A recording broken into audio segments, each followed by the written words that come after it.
Hello प्यारे बच्चों, स्वागत है आप सभी का आपके अपने प्यारे से यूट्यूब चैनल स्पाइस स्टडी पर। सो माय डियर स्टूडेंट, कैसे हो? ऐसी कड़ाके की ठंड में और तैयारी बताएं कैसी चल रही है। आई होप तैयारी तो बहुत अच्छे से चल रही होगी और अपनी जो सेहत का ध्यान है आप अच्छे से रख भी रहे होंगे। तो चलिए, आज हमारे वाइवा से संबंधित क्वेश्चन को हम सब करने वाले हैं। जी हाँ, ट्रांसफार्मर में जितने भी संबंधित क्वेश्चन होंगे उन सबको मैंने क्वेश्चन लिया है जो वाइवा में पूछे जाते हैं। तो वाइवा से में जो क्वेश्चन पूछे जाएंगे, इस वीडियो से एक भी क्वेश्चन बाहर बिल्कुल भी नहीं जाएगा। 100% ये कह रहा हूँ, क्योंकि मैंने हर एक क्वेश्चन को समेट दिया है इसी वीडियो में। तो चलिए, इस समेट दिया है तो अब इसको कवर कर लेते हैं।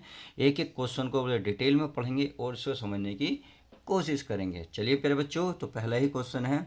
हमारे गुरुजी जो वाइवा वाले हैं क्या पूछेंगे? प्यारे बच्चों बताइए ट्रांसफार्मर क्या है? तो आप कहेंगे गुरुदेव हम बताते हैं ट्रांसफार्मर क्या होता है। तो आप कहेंगे, बड़े प्यार से स्माइल के साथ कहना है, गुस्से में बिल्कुल नहीं कहना है, क्योंकि अगर उन्हें गुस्सा आ गया तो देखिए आपको लॉस हो सकता है। तो अपनी स्माइल को बरकरार रखते हुए बड़े प्यार से कहना है। प्लीज़ सर गौर से सुनिएगा। ट्रांसफार्मर एक ऐसा साधन है जो वोल्टेज को परिवर्तित करता है। वोल्टेज को परिवर्तित का मतलब है, अर्थात ये उच्च विभव को निम्न विभव में बदलता है तथा निम्न विभव को उच्च विभव में परिवर्तित करने का कार्य करता है। तो गुरु जी को समझ में आ जाएगा कि बच्चों को बहुत अच्छे से सारी चीज़ें पता है। तो चलिए, गुरु जी एक और क्वेश्चन दे मारेंगे आप पर। कहेंगे बताइए क्या आपको ये पता है ट्रांसफार्मर का आविष्कार किसने और कब किया? तो कहेंगे गुरुदेव हम बताते हैं क्या होता है या किसने किया है। माइकल फैराडे ने किया था सन 1831 ईस्वी में। तो गुरुजी खुश। तो चलिए, बहुत अच्छी बात है, क्वेश्चन बच्चों पे दोनों आते हैं। तो गुरुजी तो कम है नहीं, अब वे अगला क्वेश्चन आपके सामने दाग देंगे। तो चलिए क्वेश्चन दागते हैं, देखते हैं अगला क्वेश्चन क्या कहता है। अब अगला क्वेश्चन गुरुजी पूछेंगे कि ट्रांसफार्मर किस सिद्धांत पर कार्य करता है। तो प्यारे बच्चों, आपको बताना पूजनीय सर, हम आपको बताते हैं कि ट्रांसफार्मर जो है अनुन्य प्रेरण के सिद्धांत पर कार्य करता है या अनुन्य प्रेरण के सिद्धांत पर आधारित है। इतनी बात समझ जाएंगे गुरुजी, सब कुछ क्लियर हो जाएगा। तो चलिए, इंपॉर्टेंट है, देखिए हर एक क्वेश्चन को बड़े ध्यान से पढ़ते जाना है। अगला क्वेश्चन होगा ट्रांसफार्मर कितने प्रकार का होता है। तो ये जब एग्जामिनर पूछेगा तो आपको बिल्कुल तैयार रहना है कि ट्रांसफार्मर दो प्रकार का होता है। एक होता है उच्चाई ट्रांसफार्मर, एक होता है अपचाई ट्रांसफार्मर। अब आपको उच्चाई और अपचाई ट्रांसफार्मर में थोड़ी सी डेफिनेशन बता देनी है। क्यों? क्योंकि वो डायरेक्ट तो देखो हर किसी को पता है, परंतु उच्चाई ट्रांसफार्मर क्या होता है, अपचाई क्या होता है, ये क्या कार्य करते हैं, इसको आपको पता होना चाहिए। तो ध्यान रखना, ऊंचाई जो ट्रांसफार्मर है ये लो वोल्टेज को, यानी कि लो वोल्टेज को हाई वोल्टेज में परिवर्तित करता है। जो ऊंचाई है, ऊंचाई का मतलब उच्च, यानी कि लो को हाई में, यानी कि ऊंची में, ऊंचाई ट्रांसफार्मर में। और अपचाई जो ट्रांसफार्मर है ये होता है हाई वोल्टेज को निम्न वोल्टेज में परिवर्तित करता है। बस आपका काम बन जाएगा। इतना समझाने पर क्या होगा, गुरुजी खुश हो जाएंगे, चेहरा देखते ही आपको पूरे पूरे नंबर देके जाएंगे। तो आपको स्माइल और आपकी डिटेल दोनों काम आने वाली है। तो चलिए अगला क्वेश्चन देख लेते हैं। क्या क्वेश्चन दागने वाले हैं गुरुजी, अर्थात एग्जामिनर जो होते हैं वो कौन सा क्वेश्चन नेक्स्ट पूछ सकते हैं। वो पूछ सकते हैं ट्रांसफार्मर किस धारा पर काम करता है। ट्रांसफार्मर किस धारा पर काम करता है। तो चलिए समझ गए होंगे कौन सा क्वेश्चन है। तो आपको बताना सर, हाथ जोड़ के आपसे निवेदन है, हमें पता है प्रत्यावर्ती धारा पर काम करता है, अर्थात एसी करंट, जिसे आप प्रत्यावर्ती धारा को कहते हो, एसी करंट पर काम करता है। तो इतना क्वेश्चन समझ में आ गया। अब चलिए नेक्स्ट क्वेश्चन क्या कहता है देख लेते हैं।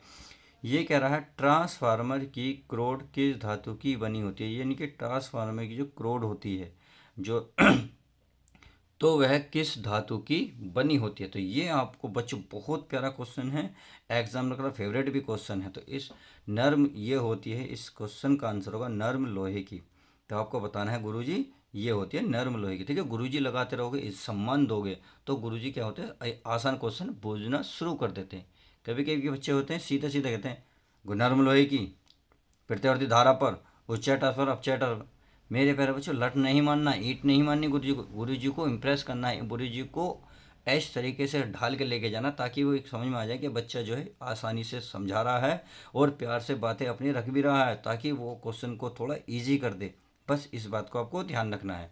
तो चलिए अगला क्वेश्चन क्या पूछ सकते हैं वो गुरुजी, तो उस गुरुजी की बात सुन लेते हैं। तो वो रखेंगे कि ट्रांसफार्मर में भंवर धाराएं से क्या हानि होती है। तो ये क्वेश्चन बहुत इंपॉर्टेंट है।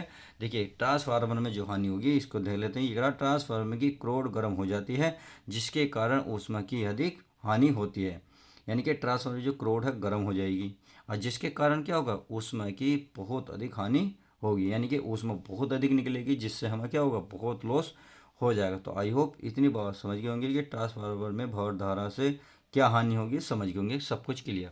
अपने तरीके से लैंग्वेज लिख भी सकते हो, बता भी सकते हो, सही है।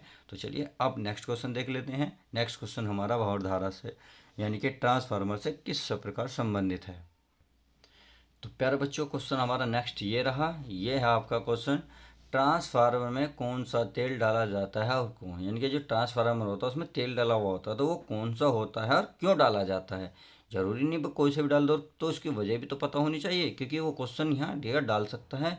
क्वेश्चन अगर तुम बताओगे तो बाद में कर सकता क्यों। तो इसलिए मैंने एक साथ क्वेश्चन को लिखने की कोशिश की है कि ट्रांसफार्मर में कौन सा तेल डाला जाएगा और क्यों डाला जाएगा, यानी कि इसका क्या कार्य होगा। तो चलिए इसको समझ लेते हैं बड़े ध्यान से। कहेंगे गुरुवर नेपथेनिक ऑयल डाला जाता है ट्रांसफार्मर क्रोड को ठंडक, ठंडक का मतलब शीतलन प्रदान करने के लिए, जिससे ऊष्मा हानि कम होती है। समझ में आ गई, ऊष्मा हानि क्यों हो रही थी, बात पीछे बताया था। तो नेपथेनिक ऑयल डाला जाता है ट्रांसफार्मर क्रोड को, जिससे ट्रांसफार्मर क्रोड को ठंडक प्रदान करने के लिए काम आता है। इससे ऊष्मा की क्या होगी, कम हानि होगी। Question clear. आप देखते हैं नेक्स्ट क्वेश्चन। ये रहा, ट्रांसफार्मर को डीसी धारा पर प्रयोग क्यों नहीं करते। यानी कि ट्रांसफार्मर को जो डीसी धारा पर ही प्रयोग क्यों नहीं करते, क्योंकि हम एसी धारा में करते हैं तो वो हो सकता है डीसी में। तो इस क्वेश्चन को वो वहाँ ज्वाइंट कर सकता है एक साथ। वही कहेंगे प्रत्यावर्ती धारा यानी कि एसी पर, तो इनके डीसी डीसी पर क्या दिक्कत है। तो आप कहेंगे सर मेरे पूजनीय गुरुजी, क्योंकि दिष्ट धारा में अनुन्य प्रेरण गुणांक नहीं होता मेरे प्यारे गुरुजी, जबकि ट्रांसफार्मर अनुन्य प्रेरण के सिद्धांत पर ही कार्य करता। देखा, तो गुरु इतने खुश हो जाएंगे, आपको यही कहेंगे बच्चा जाओ घर को जाओ, आपको बहुत अच्छे नंबर आपके घर पहुंच जाएंगे। सही है, समझ गए। अब नेक्स्ट क्वेश्चन ये कह रहा, ट्रांसफार्मर की दक्षता का सूत्र बताइए। यानी कि ट्रांसफार्मर का जो फॉर्मूला है, सूत्र है, वो क्या है बता सकते हैं। तो आपको हंसते हंसते बताना है सर, दक्षता बराबर होता है निर्गत शक्ति बटे निवेशी शक्ति। तो इस तरीके से ट्रांसफार्मर के जितने भी संबंधित क्वेश्चन थे A to Z मैंने बताने की कोशिश की है। इससे बाहर एग्जामिनर नहीं पूछेगा।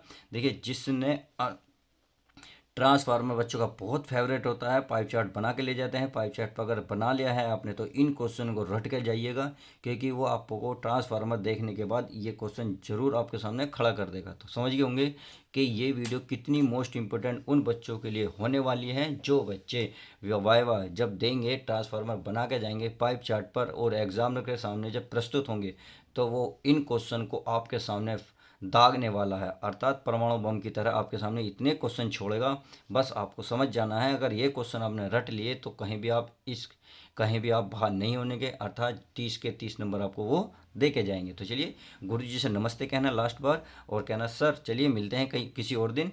जब तक के लिए हम भी मिलते हैं आपको किसी और वीडियो में। जब तक के लिए दोस्तों good bye, take care, love you guys.